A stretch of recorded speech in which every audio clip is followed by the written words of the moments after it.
저는 지금 서울의 한 편의점 쓰레기통 앞에 주저앉아 울고 있습니다. 28살, 대한민국에 온 지 6개월째. 편의점 야간 알바를 마치고 쓰레기를 버리러 나왔다가 그만 그 자리에서 무너져 내렸습니다. 쓰레기 봉투 안에 가득한 유통기한이 지난 도시락들, 밥만 먹고 버려진 삼각김밥들, 그리고 한 입도 뜯지 않은 빵들이 보였기 때문입니다. 여러분은 아마 이해하지 못하실 겁니다. 왜 쓰레기를 보고 우는지 말입니다. 제 이름은 박미양입니다. 북한에서 저는 김여정 제1부부장의 수행통역관이었습니다. 평양의 특권층으로 살았고 외국 귀빈들을 접대하는 화려한 일을 했습니다. 북한에서 제가 누린 생활은 여러분이 상상하는 것보다 훨씬 풍족했습니다. 그런 제가 왜 남한에 와서 편의점 알바를 하면서 쓰레기통 앞에서 눈물을 흘렸을까요? 이 쓰레기 봉투 안에 들어있는 음식의 양이 북한의 한 가족이 한 달 동안 먹을 수 있는 식량보다 많았기 때문입니다. 아니, 어쩌면 2달치도 될 수 있습니다. 그리고 이런 쓰레기 봉투가 이 편의점에서만 하루에 5개는 나옵니다. 저는 그 사실을 견딜 수가 없었습니다. 여러분, 이 영상이 도움이 되셨다면 구독과 좋아요 부탁드립니다. 북한의 진실을 알리는데 큰 힘이 됩니다. 오늘 제가 여러분께 들려드릴 이야기는 제 탈북 과정입니다. 하지만 그보다 더 중요한 것은 왜 평양의 특권층이었던 제가 목숨을 걸고 이곳으로 왔는지, 그리고 제가 북한에서 무엇을 보았는지에 대한 증언입니다. 저는 북한 정권에 가장 가까운 곳에서 일했습니다. 그래서 압니다. 김씨 일가의 식탁 위에 무엇이 올라오는지, 그들이 어떻게 사는지, 그리고 그 화려함의 뒤에 얼마나 많은 사람들이 굶어 죽어가는지 말입니다. 이제부터 들려드릴 이야기는 모두 사실입니다. 제가 직접 보고 겪고 경험한 일들입니다. 2015년 평양, 김여정 동무를 수행하던 그날부터 이야기를 시작하겠습니다. 2015년 5월, 저는 평양 중구역의 고급 아파트에서 눈을 떴습니다. 22살이었던 저는 김여정 동무의 외교 수행 통역관으로 발탁된 지 6개월째였습니다. 평양 외국어대학 영어과를 수석으로 졸업한 덕분이었습니다. 아버지는 당 간부였고 어머니는 평양음악대학 교수였습니다. 저희 가족은 북한에서 말하는 핵심 계층이었습니다. 그날 아침 식탁에는 흰 쌀밥과 고기국, 그리고 여러 가지 반찬이 올라와 있었습니다. 북한에서 대부분의 사람들이 옥수수밥으로 연명할 때 저희 집 식탁은 늘 이랬습니다. 당시에는 그것이 당연한 줄 알았습니다. 미양아, 오늘 김여정 동무 수행 일정 있지? 어머니가 물으셨습니다. 응, 중국 대사관 인사가 있어. 저는 그날도 여느 때처럼 옷장에서 가장 좋은 정장을 꺼내 입었습니다. 평양 특권층 여성들이 입는 이탈리아제 구두를 신었습니다. 거울을 보며 머리를 단정히 빗었습니다. 김여정 동무 옆에 서는 사람은 외모도 출신도 모두 완벽해야 했습니다. 당 청사로 향하는 전용 차량 안에서 저는 창밖을 바라봤습니다. 평양의 봄은 아름다웠습니다. 대동강변의 버드나무들이 푸르게 물들어 있었습니다. 깨끗하게 정비된 도로, 웅장한 건물들, 그리고 단정한 옷을 입은 평양 시민들의 모습이 보였습니다. 동무, 오늘 통역자료 준비 다 됐나? 보위부 소속 수행원이 물었습니다. 네, 완벽히 준비했습니다. 저는 자신 있게 대답했습니다. 중국어 자료를 밤새 검토했고 예상 질문과 답변까지 모두 준비해 두었습니다. 그날 오전 회의는 순조로웠습니다. 김여정 동무는 제 통역에 만족하신 듯 고개를 끄덕이셨습니다. 중국 대사는 경제 협력에 대해 이야기했고 저는 그 내용을 정확하게 전달했습니다. 회의가 끝난 후 김여정 동무가 말씀하셨습니다. 박미양 동무, 통역 잘했네. 수고했어. 그 한마디에 저는 하늘을 날 것 같았습니다. 김씨 일가로부터 직접 칭찬을 듣는다는 것은 북한에서 최고의 영광이었습니다. 하지만 제 인생을 바꾼 순간은 그로부터 일주일 후에 찾아왔습니다. 김여정 동무의 함경북도 현지지도 수행 명령이 떨어진 것입니다. 저는 처음으로 평양 밖을 나가게 되었습니다. 특권층으로 살면서도 지방에 가본 적이 없었던 저에게는 새로운 경험이었습니다. 청진으로 가는 전용 열차 안에서 저는 설렘에 가득 차 있었습니다. 창밖으로 펼쳐지는 북한의 풍경을 보며 생각했습니다. 우리 조국이 이렇게 아름다운데 왜 남조선 괴뢰들은 우리를 비난하는 걸까? 하지만 함경북도에 도착한 순간 저는 얼어붙고 말았습니다. 역 앞 광장에 모여있는 사람들의 모습은 제가 평양에서 본 것과 완전히 달랐습니다. 너덜너덜한 옷을 입은 사람들, 뼈만 앙상하게 남은 아이들, 그리고 길바닥에 주저앉아 있는 노인들이 보였습니다. 저 사람들은 왜 저렇게 말랐습니까? 저는 옆에 있던 보이부 요원에게 조심스럽게 물었습니다. 동무, 헛된 것 보지 말고 임무에만 집중하게. 그의 차갑고 날카로운 목소리에 저는 더 이상 묻지 못했습니다. 하지만 그날 본 광경은 제 머릿속에서 지워지지 않았습니다. 같은 나라, 같은 하늘 아래 사는 사람들인데 왜 이렇게 다른 삶을 사는 걸까요? 평양의 제 식탁과 저 사람들의 현실 사이에는 무엇이 있는 걸까요? 그날 밤 숙소로 돌아와서도 잠을 이룰 수 없었습니다. 제 안에서 무언가가 조금씩 흔들리기 시작했습니다. 2015년 7월, 저는 평양 고려호텔에서 외국 귀빈 접대 통역을 맡게 되었습니다. 러시아 경제사절단이 방북했고 김여정 동무가 직접 주최하는 만찬이 열렸습니다. 저는 그 자리에서 러시아어 마이너스 조선어 통역을 담당했습니다. 평양 외국어 대학에서 제2외국어로 러시아어를 공부했던 것이 도움이 되었습니다. 만찬장은 화려했습니다. 대형 샹들리에 아래 흰 천으로 덮인 테이블마다 은식기들이 반짝였습니다. 평양 최고의 요리사들이 준비한 음식들이 끝없이 나왔습니다. 랍스터, 전복, 한우 스테이크, 송이버섯 요리, 그리고 제가 이름도 모르는 외국 요리들이 테이블을 가득 채웠습니다. 이 음식 맛이 정말 환상적이네요. 러시아 사절단장이 만족스러운 표정으로 말했습니다. 우리 공화국의 풍요로움을 보여드리고 싶었습니다. 김여정 동무가 미소를 지으며 답했고 저는 그 말을 러시아어로 통역했습니다. 만찬은 3시간 동안 이어졌습니다. 하지만 제가 본 것은 화려한 음식보다 더 충격적인 광경이었습니다. 테이블 위의 음식들 중 절반도 먹지 않고 남겨진 것들이었습니다. 한 입 베어 먹은 랍스터, 반쯤 남은 스테이크, 거의 손도 대지 않은 요리들이 그대로 있었습니다. 만찬이 끝나고 손님들이 떠난 후 저는 우연히 주방 뒤편을 지나가게 되었습니다. 그곳에서 저는 멈춰 섰습니다. 직원들이 커다란 쓰레기통에 음식들을 버리고 있었습니다. 아까 그 랍스터, 스테이크, 각종 요리들이 아무렇지 않게 쓰레기통 속으로 들어갔습니다. 몇 달 전 함경북도에서 본 굶주린 사람들의 모습이 떠올랐습니다. 저 음식들은 다 버리는 겁니까? 저는 한 주방 직원에게 물었습니다. 네, 동무. 규정상 남은 음식은 모두 폐기해야 합니다. 위생 문제도 있고 무엇보다 그는 말을 멈췄습니다. 그리고 주위를 살피더니 낮은 목소리로 말했습니다. 김씨 일가가 드시는 음식을 일반 인민이 먹을 수는 없지 않겠습니까? 저는 아무 말도 할 수 없었습니다. 그날 밤 숙소로 돌아와 생각했습니다. 오늘 버려진 음식의 양이면 함경북도 역 앞에서 본 그 사람들 100명은 충분히 먹일 수 있었습니다. 어쩌면 200명도 가능했을 것입니다. 그로부터 한 달 후 더 충격적인 일이 일어났습니다. 제 동료 통역관이었던 리혜성이 갑자기 사라진 것입니다. 혜성이는 저보다 2살 많은 선배였고 영어와 프랑스어를 완벽하게 구사하는 뛰어난 통역관이었습니다. 박미양 동무 들었나? 리혜성 동무가 같은 부서 동료가 떨리는 목소리로 말했습니다. 무슨 일입니까? 사상 문제로 조사를 받고 있다네. 외국 귀빈 접대 중에 남은 음식을 몰래 싸간 게 발각됐대. 저는 온몸이 얼어붙는 것을 느꼈습니다. 혜성이는 함경북도 출신이었습니다. 평양 외국어 대학에 특례로 입학해서 수석 졸업을 했고 그 실력을 인정받아 통역관이 된 경우였습니다. 저는 알고 있었습니다. 혜성이의 고향에 아직도 부모님과 남동생이 살고 있다는 것을요. 음식을 싸갔다고요? 그게 사상 문제입니까? 동무 조심하게. 그런 질문 자체가 위험해. 동료는 사방을 둘러보며 경고했습니다. 일주일 후 혜성이는 정치범 수용소로 보내졌다는 소문이 돌았습니다. 그리고 그의 가족들도 함께 연좌제로 끌려갔다고 했습니다.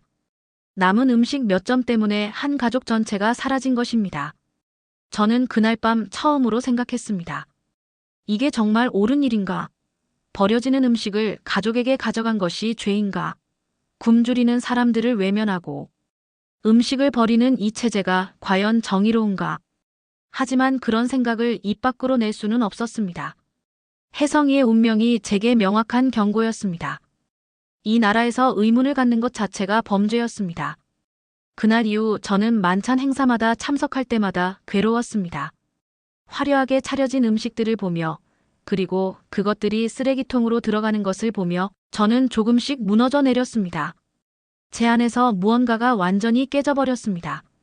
더 이상 예전의 저로 돌아갈 수 없었습니다.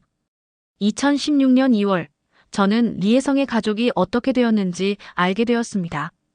우연히 함경북도 출신 당 간부를 만났을 때였습니다. 그는 술에 취한 상태에서 조심스럽게 말했습니다. 박동무, 혹시 리혜성이라는 통역관 알지? 그 집안이 참 비참하게 됐어. 제 심장이 빠르게 뛰기 시작했습니다. 어떻게 되었습니까? 부모는 정치범 수용소로 갔고 15살이던 남동생은 감옥에서 못 견디고 죽었다더군. 먹을 것을 훔쳤다가. 저는 더 이상 듣고 싶지 않았습니다. 하지만 그는 계속했습니다. 혜성이 본인은 아직 살아있다는 소문이야. 하지만 수용소에서 글쎄 사람이라고 부를 수 있을지 모르겠어. 보이부 친구 말로는 완전히. 그는 말을 멈추고 술잔을 비웠습니다. 그날 밤 저는 잠들 수 없었습니다. 혜성이 언니의 얼굴이 계속 떠올랐습니다. 항상 밝게 웃던 그 얼굴, 통역 자료를 함께 준비하던 그 모습들이 눈앞에 아른거렸습니다. 그리고 15살에 죽은 남동생. 그 아이는 무슨 죄가 있었습니까? 음식을 가족에게 가져간 것이 죄입니까? 배고픈 가족을 생각한 것이 반역입니까? 저는 그날 밤 결심했습니다. 이곳을 떠나야겠다고. 하지만 탈출은 쉬운 일이 아니었습니다. 특히 제 같은 특권층당 간부의 딸이자 김여정 동무수행 통역관이 사라진다면 엄청난 수색 작업이 벌어질 것이 분명했습니다. 저는 완벽한 계획이 필요했습니다. 먼저 저는 일상을 완벽하게 유지했습니다. 매일 아침 정해진 시간에 출근했고 통역 업무를 완벽하게 수행했습니다. 당생활 총화에도 빠짐없이 참석했고 김일성 마이너스 김정일주의 학습 모임에서는 누구보다 열성적으로 발표했습니다. 제 태도에서 어떤 의심도 사서는 안 되었습니다. 동시에 저는 조심스럽게 정보를 모으기 시작했습니다. 외국 귀빈 접대 중에 들은 중국 국경 지역에 대한 이야기, 다른 동료들에게서 우연히 들은 탈북 이야기들, 그리고 보이부 수행원들의 대화 중 나온 국경 경비 상황들을 모두 기억했습니다. 가장 큰 문제는 돈이었습니다. 북한 돈으로는 아무것도 할 수 없었습니다. 중국 위안화나 미국 달러가 필요했습니다. 다행히 외국 귀빈 접대 업무를 하면서 가끔 받는 팁이나 사례금이 있었습니다. 공식적으로는 모두 당에 상납해야 했지만 저는 조금씩 빼돌리기 시작했습니다. 미양아, 요즘 안색이 안 좋구나. 어느 날 어머니가 걱정스럽게 말씀하셨습니다. 아니야, 엄마. 그냥 업무가 좀 많아서. 너무 무리하지 마. 건강이 최우선이야. 어머니의 따뜻한 손이 제 이마를 짚었습니다. 저는 그 손길을 느끼며 눈물이 날 것 같았습니다. 제가 떠나면 부모님은 어떻게 될까요? 연좌제로 처벌받지는 않을까요? 하지만 저는 알고 있었습니다. 아버지가 당 간부라는 것이 어느 정도는 보호막이 되어줄 것이라는 것을요. 그리고 제가 완벽하게 도망친다면 부모님을 속은 피해자로 만들 수 있을 것이라는 것도요. 2016년 7월 기회가 왔습니다. 김여정 동무에 나선 경제특구 시찰 수행 명령이 떨어진 것입니다. 나선은 중국 러시아 접경 지역이었습니다.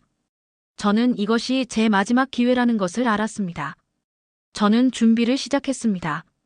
몰래 모아둔 미국 달러 2,000불과 중국 위안화 5,000위안을 속옷 안쪽에 꿰맸습니다.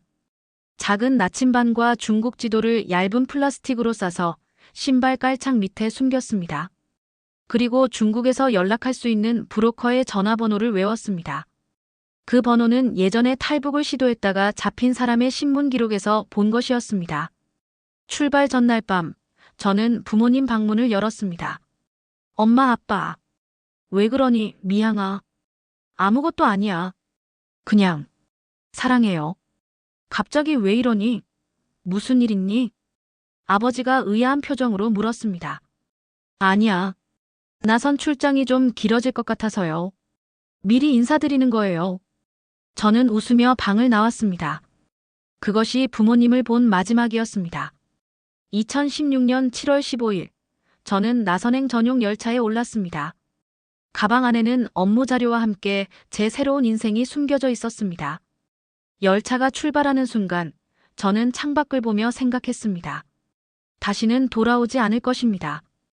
이제 저는 자유를 향해 갑니다. 혜성이 언니, 그리고 그 15살 남동생을 위해서라도 저는 이 진실을 세상에 알려야 합니다. 평양의 불빛이 점점 멀어졌습니다. 2016년 7월 18일 밤 11시, 저는 나선 시찰 일정 중 숙소에서 탈출했습니다. 김여정 동무 일행은 다음날 오전 일정을 위해 일찍 취침했고, 저는 몸이 아프다는 핑계로 일찍 방으로 들어갔습니다. 보이부 요원들은 복도에서 경비를 서고 있었지만 저는 이미 계획을 세워두었습니다. 숙소 뒷문으로 연결된 비상계단이 있었습니다. 오후에 미리 확인해둔 곳이었습니다. 밤 12시, 저는 모든 짐을 두고 작은 가방 하나만 들고 방을 나왔습니다. 복도는 조용했습니다.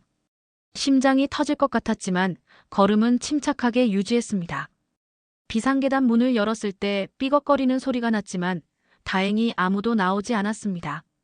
건물 밖으로 나오자 7월의 차가운 밤 공기가 얼굴을 스쳤습니다. 저는 어둠 속으로 뛰기 시작했습니다. 사전에 조사해둔 대로 두만강 방향으로 향했습니다. 나선에서 국경까지는 약 15km 걸어서 3시간 거리였습니다. 하지만 저에게 주어진 시간은 아침 6시까지였습니다. 그 시간이 지나면 제 실종이 발각될 것입니다. 숲길을 뛰어가는데 발목이 꺾였습니다. 아픔을 참으며 다시 일어났습니다. 멈출 수 없었습니다. 멈추는 순간 모든 것이 끝이었습니다.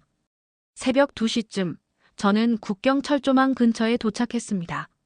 어둠 속에서 철조망의 윤곽이 보였습니다. 그 너머가 중국이었습니다. 그 너머가 자유였습니다. 하지만 경비병들이 순찰을 돌고 있었습니다. 저는 숲풀 속에 숨어 그들의 움직임을 관찰했습니다. 15분마다 순찰조가 지나갔습니다. 그 사이 간격의 철조망을 넘어야 했습니다. 새벽 3시 10분, 순찰조가 지나갔습니다. 저는 뛰어나갔습니다. 미리 준비해둔 담요를 철조망에 던지고 그 위로 올라갔습니다. 철조망 가시가 옷을 찢고 살을 파고들었지만 신경 쓸 겨를이 없었습니다. 반대편으로 뛰어내렸을 때 발목에서 심한 통증이 느껴졌지만 계속 뛰었습니다. 그리고 두만강이 보였습니다. 7월의 두만강은 물이 많았습니다. 평소보다 수위가 높았습니다. 하지만 선택의 여지가 없었습니다. 저는 강으로 뛰어들었습니다. 얼음장처럼 차가운 물이 온몸을 감쌌습니다. 강물은 생각보다 빨랐습니다. 제 몸이 하류로 떠내려갔습니다. 저는 필사적으로 헤엄쳤습니다. 대학 시절 수영을 배워둔 것이 도움이 되었습니다. 하지만 옷이 젖으면서 몸이 점점 무거워졌습니다. 그때였습니다. 거기서 뒤에서 고함 소리가 들렸습니다. 경비병들이 저를 발견한 것입니다. 사격 준비. 총소리가 울렸습니다. 탕, 탕탕. 총알이 물 위를 스쳐 지나갔습니다. 제 옆으로 물보라가 튀었습니다. 저는 물속으로 깊이 잠수했습니다. 폐가 터질 것 같았지만 계속 헤엄쳤습니다. 다시 수면 위로 올라왔을 때 중국 쪽 강변이 가까워져 있었습니다. 더 많은 총소리가 들렸습니다. 이번에는 제 어깨를 뭔가가 스쳤습니다. 뜨거운 느낌과 함께 피가 흘렀습니다. 총알이 스친 것입니다. 하지만 저는 멈추지 않았습니다. 마침내 제 손이 중국 땅에 닿았습니다. 저는 강변 진흙을 움켜쥐고 몸을 끌어올렸습니다. 온몸에 힘이 없었습니다. 뒤에서는 여전히 고함 소리와 총소리가 들렸지만 이제 북한 경비병들은 국경을 넘어올 수 없었습니다. 저는 강변에 쓰러졌습니다. 숨을 헐떡이며 하늘을 올려다봤습니다. 새벽 하늘에 별들이 빛나고 있었습니다. 같은 별이었지만 이제 그 별은 자유로운 하늘의 별이었습니다. 나 살았다. 저는 중얼거렸습니다. 눈물이 흘렀습니다. 두려움과 안도감, 그리고 뭐라 말할 수 없는 감정들이 한꺼번에 밀려왔습니다. 하지만 아직 안전하지 않았습니다. 저는 다시 일어났습니다. 어깨에서는 피가 흘렀지만 다행히 관통상은 아니었습니다. 옷을 찢어 상처를 동염했습니다.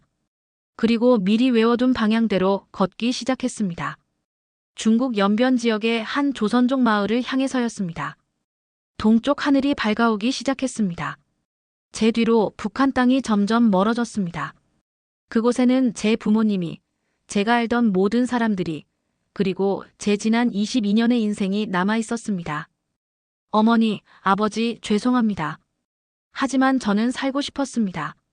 진실을 말하고 싶었습니다. 저는 혼자 중얼거리며 걸었습니다. 발목은 아팠고 어깨에서는 피가 멈추지 않았지만 저는 계속 걸었습니다. 자유를 향해, 새로운 삶을 향해 한 걸음 한 걸음 나아갔습니다.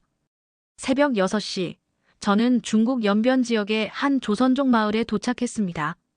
온몸이 젖어 있었고 어깨의 상처에서는 계속 피가 흘렀습니다. 마을 입구에서 저는 쓰러질 것 같았지만 정신을 붙잡았습니다. 아직 안전하지 않았습니다. 중국 공안에 잡히면 북한으로 강제 송환됩니다. 그렇게 되면 저는 정치범 수용소행이고 부모님도 연좌제로 처벌받을 것입니다. 저는 마을 끝에 있는 작은 집의 문을 두드렸습니다. 문이 열리고 70대쯤 되어 보이는 조선족 할머니가 나왔습니다. 누구십니까? 할머니. 도와주세요. 저는 더 이상 말을 잇지 못하고 저는 그 자리에 쓰러졌습니다. 정신을 차렸을 때 저는 온돌방에 누워 있었습니다. 어깨에는 깨끗한 붕대가 감겨 있었고 따뜻한 이불이 덮여 있었습니다. 깨어났구나. 할머니가 들어오셨습니다. 손에는 뜨거운 죽 한 그릇을 들고 계셨습니다. 고맙습니다, 할머니. 북에서 왔지? 요즘 또 많이 넘어온다던데. 저는 조심스럽게 고개를 끄덕였습니다. 여기 오래 있으면 안 된다. 공안들이 단속하러 자주 온다. 하루만 쉬었다가 내일 떠나야 해. 할머니는 제게 죽을 먹이며 말했습니다. 북한에서 버려지던 음식들을 떠올렸습니다. 하지만 지금 제 앞에 있는 이 죽 한 그릇이 그 어떤 진수성찬보다 소중했습니다. 다음 날 아침 할머니는 저에게 중국 옷과 신발을 주셨습니다. 이걸 입어라. 북한 옷 입고 다니면 바로 들킨다. 그리고 이 전화번호로 연락해봐. 탈북자들 한국 보내주는 사람이야. 할머니가 건네준 종이에는 전화번호가 적혀 있었습니다. 제가 외워뒀던 번호와는 달랐습니다. 할머니, 왜 저를 도와주시는 겁니까? 내 딸도 10년 전에 북에서 넘어왔었다. 그런데 공안한테 잡혀서 북으로 돌아갔지. 그 후로 소식이 없어. 할머니의 눈에 눈물이 고였습니다. 딸을 못 도와줬으니 너라도 살려야겠다 싶구나. 저는 할머니께 깊이 절을 했습니다. 그날 오후 저는 할머니 댁을 떠나 브로커에게 연락했습니다. 약속 장소는 연길 시내의 한 식당이었습니다. 저는 버스를 타고 연길로 향했습니다. 차창 밖으로 중국의 풍경이 스쳐 지나갔습니다. 자유로운 나라의 모습이었습니다. 연길에 도착해서 식당으로 갔습니다. 박미향 씨 맞습니까?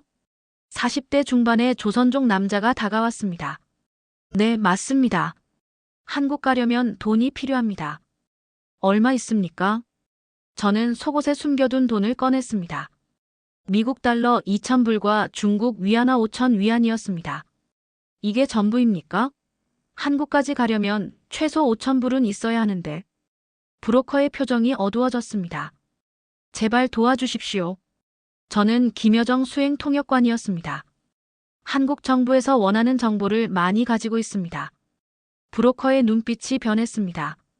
김여정 수행통역관, 진짜입니까? 네, 증명할 수 있습니다. 그는 잠시 생각하더니 고개를 끄덕였습니다. 알겠습니다. 일단 안전한 곳으로 이동합시다. 그런데 그의 목소리가 낮아졌습니다. 북한에서 당신을 찾고 있습니다. 벌써 현상금이 걸렸어요. 김씨 일가 측근이 탈북했다고 난리입니다. 조심해야 합니다. 제 등골에 식은땀이 흘렀습니다. 그날부터 저는 숨어 지내기 시작했습니다. 연길의 한 지하 여관방에서 한 달을 보냈습니다. 브로커는 태국을 경유해서 한국으로 가는 경로를 알아보고 있었습니다. 그러던 어느 날 끔찍한 일이 일어났습니다. 같은 여관에 숨어있던 다른 탈북 여성 둘이 잡혀간 것입니다. 하지만 중국 공안이 아니었습니다. 조선족 인신매매 조직이었습니다. 살려주세요. 제발. 복도에서 비명 소리가 들렸습니다. 저는 방문 틈으로 밖을 봤습니다. 25살쯤 되어 보이는 여성이 끌려가고 있었습니다.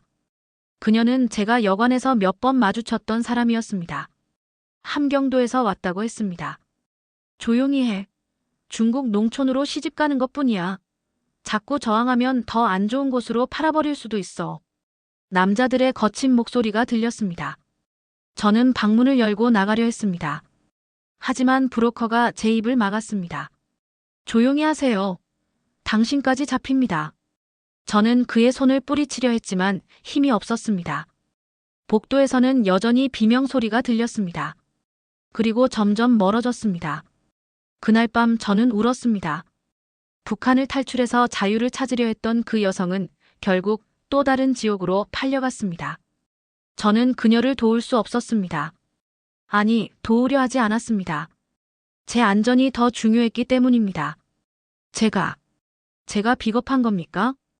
브로커에게 물었습니다. 비겁한 게 아닙니다. 살아남기 위한 선택입니다. 당신은 한국에 가서 이 사실을 알려야 합니다. 그게 그 여자를 위한 일이기도 합니다. 하지만 그의 말이 위로가 되지 않았습니다. 일주일 후 더 충격적인 소식을 들었습니다. 그 여성이 중국 농촌으로 팔려간 후 도망치려다 붙잡혔고 결국 북한으로 강제 송환되었다는 것입니다. 그 여자, 이제 끝입니다. 탈북자가 중국에서 잡혀 돌아가면 정치범 수용소행입니다. 브로커의 무덤덤한 목소리가 귓가에 맴돌았습니다. 저는 그날 결심했습니다. 반드시 한국에 가서 이 모든 진실을 말하겠다고. 북한의 현실도 중국에서 탈북 여성들이 겪는 인신매매의 실상도 모두 세상에 알리겠다고. 한 달 후 드디어 출발 신호가 왔습니다. 내일 새벽 태국으로 출발합니다. 준비하세요. 자유를 향한 마지막 여정이 시작되는 순간이었습니다. 2016년 9월 5일, 저는 중국 쿤민공항에 서 있었습니다. 손에는 위조 여권이 들려 있었습니다. 이름은 리메이링, 중국 국적의 관광객이었습니다. 브로커가 준비해준 신분이었습니다. 위조 여권 값으로 제 돈 대부분이 사라졌지만 선택의 여지가 없었습니다. 긴장하지 마세요. 자연스럽게 행동하면 됩니다. 브로커가 낮은 목소리로 말했습니다. 여권 검사 때 미소 짓고 중국어로 간단히 대답하세요. 당신 중국어 실력이면 충분합니다. 저는 고개를 끄덕였습니다. 평양에서 통역관으로 일할 때 중국어를 자주 사용했었습니다. 하지만 지금은 상황이 달랐습니다. 들키면 모든 게 끝이었습니다. 출국 심사대 앞에 섰습니다. 심장이 터질 듯이 뛰었습니다. 중국 공안 직원이 제 위조 여권을 받아들고 컴퓨터를 확인했습니다. 시간이 멈춘 것 같았습니다. 여행 목적이 뭡니까? 관광입니다. 저는 최대한 자연스럽게 중국어로 대답했습니다. 공안이 제 얼굴과 여권 사진을 번갈아 봤습니다. 그리고 다시 컴퓨터를 확인했습니다. 식은땀이 등을 타고 흘렀습니다. 가세요. 탁, 도장이 찍혔습니다. 저는 겨우 숨을 내쉬며 출국장을 빠져나왔습니다. 첫 관문을 통과한 것입니다. 방콕행 비행기에 올랐습니다. 창가 좌석에 앉아 창밖을 바라봤습니다. 비행기가 이륙하면서 중국 땅이 점점 멀어졌습니다. 2달간 숨어 지내던 그곳이 작아졌습니다.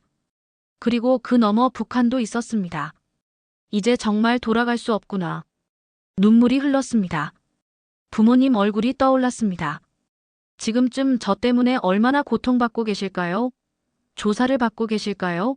아니면 이미 더 이상 생각하고 싶지 않았습니다.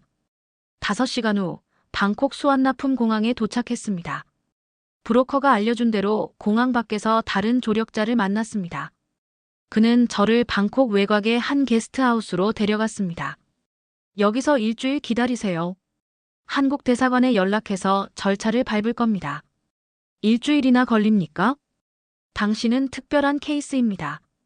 김여정 수행 통역관이었다는 게 확인되면 한국 정부에서 바로 움직일 겁니다. 그의 말대로였습니다. 사흘 후 한국 대사관 직원들이 찾아왔습니다.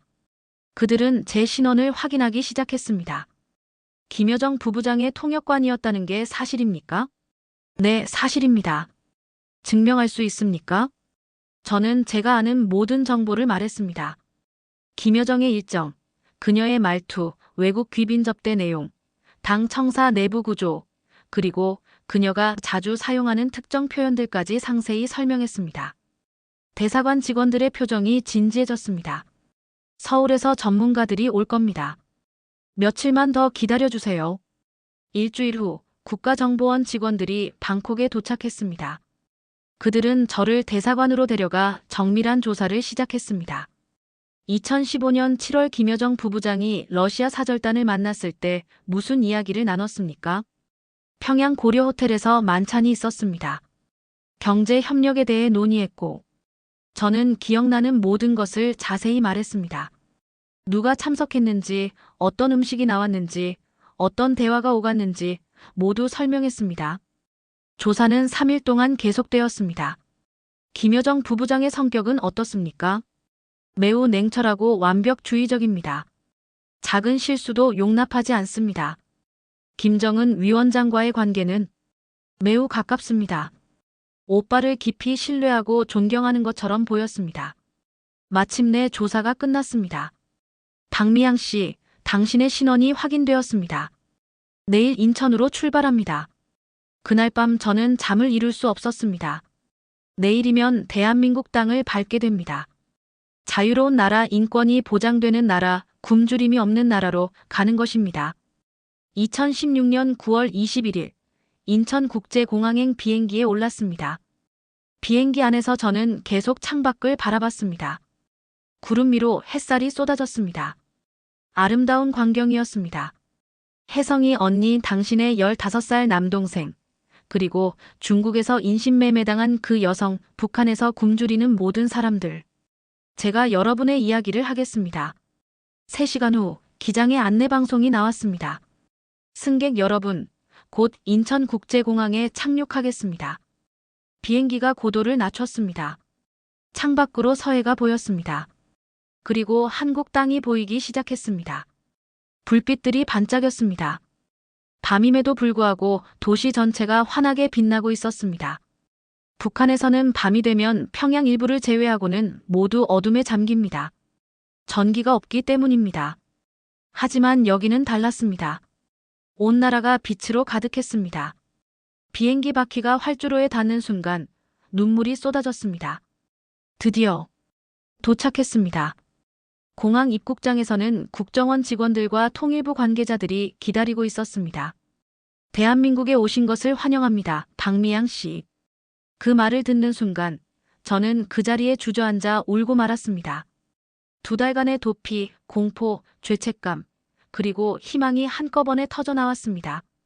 저는 살아남았습니다. 자유의 땅에 도착했습니다. 이제 새로운 삶이 시작되는 것입니다. 인천공항에서 저는 국정원 차량에 올랐습니다. 조사를 위해 먼저 국정원 시설로 향했고 그곳에서 다시 한 달간 신원 확인과 조사를 받았습니다. 제가 가진 정보의 가치가 매우 높았기 때문에 철저한 검증이 필요했습니다. 김여정의 일상, 북한 고위층의 생활, 외교 정보들을 하나하나 진술했습니다. 조사가 끝난 후 저는 경기도 안성의 통일부 북한 이탈 주민 정착 지원 시설, 일명 하나원에 입소했습니다. 하나원에서의 석 달은 제게 새로운 세상을 배우는 시간이었습니다. 여러분, 대한민국에서는 직업을 자유롭게 선택할 수 있습니다. 교육 담당자의 말이 신기했습니다. 북한에서는 당이 직업을 배치해 줍니다. 선택의 자유가 없습니다. 하지만 이곳에서는 제가 원하는 일을 할 수 있다는 것입니다. 은행 계좌를 만들 수 있고 신용카드도 발급받을 수 있습니다. 투표를 통해 대통령을 선택할 수 있습니다. 마음대로 여행을 다닐 수 있습니다. 모든 것이 낯설었습니다. 하지만 동시에 설렜습니다. 이것이 자유라는 것입니까? 하나원에서 만난 다른 탈북민들과 이야기를 나누면서 저는 제가 얼마나 운이 좋았는지 깨달았습니다. 중국에서 10년 넘게 숨어 지낸 사람, 인신매매를 당했다가 탈출한 여성, 정치범 수용소에서 탈출한 사람들의 이야기를 들으며 눈물을 흘렸습니다. 2017년 1월, 저는 하나원을 수료하고 서울로 왔습니다. 정부에서 제공하는 정착금과 임대주택 지원을 받았습니다. 서울 구로구의 작은 원룸이었습니다. 북한 평양의 고급 아파트에 비하면 작았지만 누가 빼앗아갈 수 없는 제 공간이었습니다. 하지만 현실은 쉽지 않았습니다. 북한에서 대학을 나오고 통역관으로 일했지만 남한에서는 그 학력을 인정받지 못했습니다. 제 통역 실력을 증명할 자격증도 없었습니다. 무엇보다 북한 억양이 강하게 남아있어서 사람들과 대화할 때마다 어색했습니다. 탈북자세요? 힘들었겠어요. 어떤 사람들은 동정의 눈으로 봤습니다. 북한이 그렇게 나쁜가요? 뉴스가 과장된 거 아닌가요? 어떤 사람들은 의심했습니다. 북한 사람 뽑기는 좀. 다른 지원자 뽑겠습니다. 일자리를 구하는 것도 쉽지 않았습니다. 석 달간 20여 곳에 지원했지만 모두 떨어졌습니다. 자격증도 없고 경력도 인정받지 못하고 남한 사회에 대한 이해도 부족했습니다. 그러던 중 집 근처 편의점에서 아르바이트 자리가 났습니다. 야간 근무인데 괜찮으세요? 점장님이 물었습니다. 네, 괜찮습니다. 북한에서 오셨다고요? 뭐 열심히 하시면 됩니다. 저는 처음으로 일자리를 구했습니다. 시급 7,000원, 야간에는 9,000원이 넘었습니다. 북한에서 한 달 월급이 북한 돈으로 3,000원, 암시장 환율로 계산하면 미국 돈 1불도 안 되는 돈이었습니다. 하지만 여기서는 하룻밤 일하면 그보다 훨씬 많이 벌 수 있었습니다. 2017년 4월 28일, 편의점 첫 출근 날이었습니다. 점장님은 친절하게 일을 가르쳐 주셨습니다. 물건 진열하는 법, 계산하는 법, 청소하는 법을 배웠습니다. 북한에서 김여정 동무를 수행하던 제가 이제 편의점 알바를 하고 있었습니다. 하지만 전혀 부끄럽지 않았습니다. 이것은 제가 스스로 선택한 일이었고 제 노동의 대가를 정당하게 받는 일이었습니다. 야간 근무가 끝난 새벽 6시 점장님이 말씀하셨습니다. 수고했어요. 쓰레기 버리고 퇴근하세요. 저는 편의점에서 나온 쓰레기 봉투들을 들고 뒷문으로 나갔습니다. 새벽 공기가 상쾌했습니다. 쓰레기통 뚜껑을 열고 봉투를 넣으려는 순간 저는 멈춰 섰습니다. 투명한 봉투 안에 유통기한 지난 도시락 7개, 삼각김밥 12개, 샌드위치 6개, 그리고 빵들이 가득 들어 있었습니다.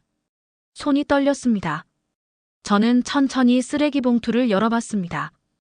도시락들은 아직 포장도 뜯지 않은 상태였습니다.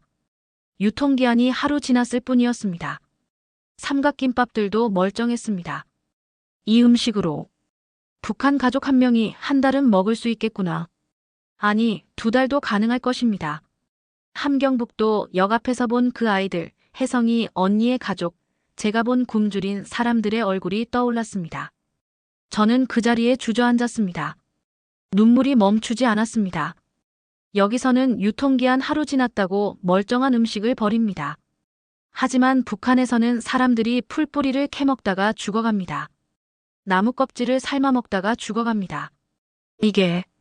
이게 말이 됩니까? 저는 혼자 중얼거렸습니다. 새벽 거리는 조용했습니다. 멀리서 차 소리가 들렸고 편의점 간판 불빛이 깜빡였습니다. 저는 쓰레기 봉투를 껴안고 한참을 울었습니다. 북한에서 특권층으로 살 때 저는 몰랐습니다. 버려지는 음식의 의미를, 자유의 가치를, 그리고 선택할 수 있다는 것의 소중함을 말입니다. 하지만 이제 압니다. 여기 이 쓰레기통 속 음식들이 북한의 현실을 말해주고 있습니다. 남한에서 버려지는 것이 북한에서는 생존의 문제입니다. 이것이 체제의 차이입니다. 이것이 자유와 억압의 차이입니다. 한참을 울고 나서 저는 일어났습니다. 쓰레기 봉투를 쓰레기통에 넣었습니다. 그리고 편의점으로 돌아가 점장님께 인사했습니다. 내일 봐요. 네, 감사합니다. 집으로 걸어가면서 생각했습니다. 제가 여기서 할 일이 무엇인지 말입니다. 저는 북한의 진실을 증언해야 합니다. 김 씨 일가의 실체를, 특권층의 부패를, 그리고 일반 주민들의 고통을 세상에 알려야 합니다. 혜성이 언니를 위해서, 중국에서 인신매매당한 여성을 위해서, 그리고 지금도 북한에서 굶주리고 있을 2천만 명을 위해서 말입니다. 지금 이 순간에도 북한에서는 아이들이 굶주림에 울고 있을 것입니다.